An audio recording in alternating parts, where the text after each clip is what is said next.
السلام علیکم ورحمت الله وبرکاته. ګران زده کوونکو د فزیک یو بله جلسې ته ښه راغلاست. زموږ د نننۍ جلسه سره متوسطه تعجیل ده. تعجیلونه نن موږ وایو. راځئ ګران زده کوونکو چې خپل درس شروع کړو. متوسطه تعجیل د مختلفو عواملو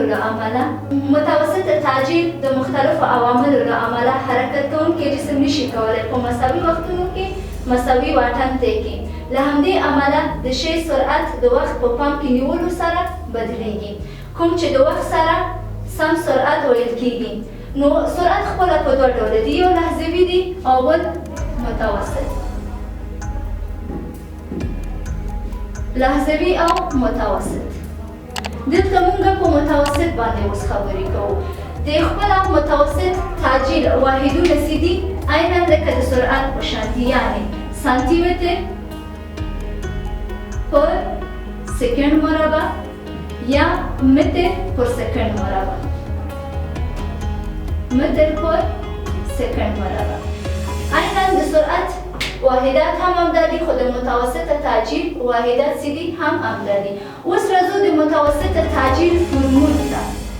تعجیل خپله عینا د سرعت په شان فرمول لري او خپله تعجیل هم وکتور په شان ده. نو ځکه د وکتور علامه ورته ورکوو، ځکه چې هم جهت لري هم لوری لري. نور ا مساوي کېږي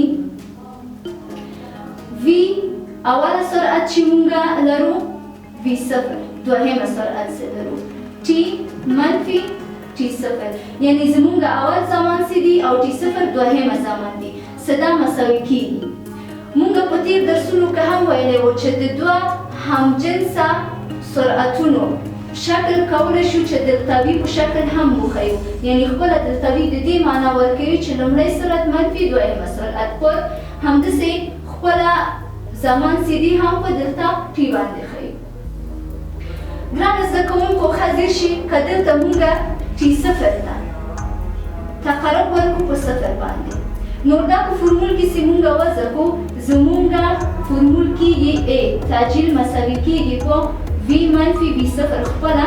خو دلته که موږ صفر اضافه کړو یعنې ټي منفي صفر مساوي کېږي وي منفي وي صفر پر د هر عدد نه صفر لاړ شي خپل عدد پاتې کېږي، یعنې د ټي نه صفر لاړ شي ټي پاتې کېږي.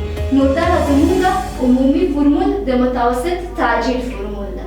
موږ متوسط سرعت ولوستل. اوس په تعجیلي سرعت سره په اینمه ثانیه کې طی شوې فاصله موږ اوس پیدا کوو. په دې معنا فاصله موږ پخوا کې درس کې مو لوستله چې په ایکس باندې ښیو. دلته هم عموما په کتابونو کې فاصله په ایکس باندې ښودل کېږي. ایکس دلته یمونږ ثانیه څه شی ده؟ یمونږ ثانیه څه دي؟ ان ده. یعنې تعجیلي سرعت د انم ثانیه سره. نو دې سره هم ان لیکو د دې لپاره چې موږ ته پته ولګېږي چې دغه یمونږ تعجیلي څه ده په انم ثانیه کې ده. مساوي کېږي ا خپله تعجیل ده قوس ان، یعنې انم ثانیه ده منفي یو پر دوه جمع وي صفر یعنې سرعت سره. دا ایمون په تعجیلي سرعت سره د انم ثانیه طی شوې فاصله فرمول ده. که موږ سوال ولرو چې په تعجیلي سرعت سره انم ثانیه موږ ته معلومه وي، د دې فرمول له مخې نه موږ کولی شو چې خپله سوال حل. اوس راځو په متوسطه تعجیل کې د آزاد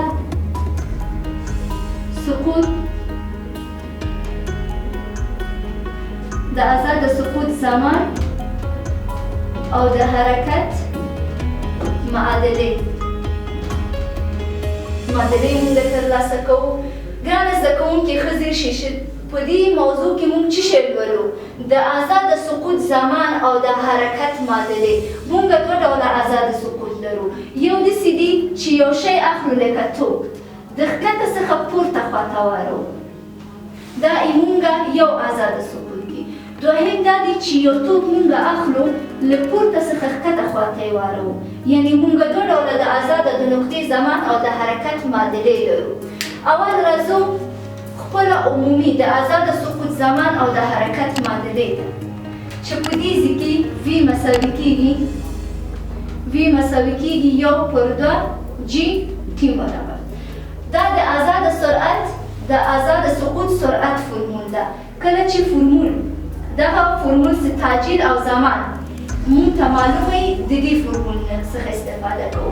او کله چې وی مساوي کېږي جذر د 2 جی ټي باندې. کله چې د ځمکې جاذبې او زمان مساوي وي د دې بل فورمول نه هم استفاده کولی شو. دا خو د سرعت فورمول ده. اوس په دې ځای کې موږ زمان څنګه ترلاسه کولی شو، یعنې وخت څنګه پیدا کولی شو. په دغه آزاد سقوط کې د زمان پیدا کولو فورمول چې دی ټي مساوي کېږي جذر دی 2 وای پر جی باندې 2 وای پر جی باندې. ګرانه زده کوونکو ښه ځیر شي، دلته موږ وویل چې 2 ډوله آزاده لرو. دغه ارتفاع ته څه ده په فزیک کې موږ وای ویل کېږي، یعنې په ځینې کتابونو کې هیڅ شی خو دلته موږ وای وایو د فورمول له نظره، یعنې موږ زمان مساوي کېږي 2 وای همدغه ارتفاع باندې چې دلته وای خپله ارتفاع ده، یعنې د کومه ارتفاع نه دا خوشي شوي دي، او جی هم د ځمکې د جاذبې مقدار ده، یعنې ټي مساوي کېږي جذر د 2 ای پر جی باندې. ګرانه زده کوونکو موږ مخکې هم ویلی وو چې د ځمکې جاذبه خپله چې دي 9.8 متر پر سکند مربع ده. خو په ځینې حالاتو کې که دا موږ راوندار کو کولی شو چې موږ واخلو 10 متر پر سکند مربع باندې. دا د ځمکې جاذبې قوه. ګرانه زده کوونکو دا و زموږ د نننۍ جلسه درس. تر بله جلسې پورې تاسو الله پاک ته سپارم. ښه وخت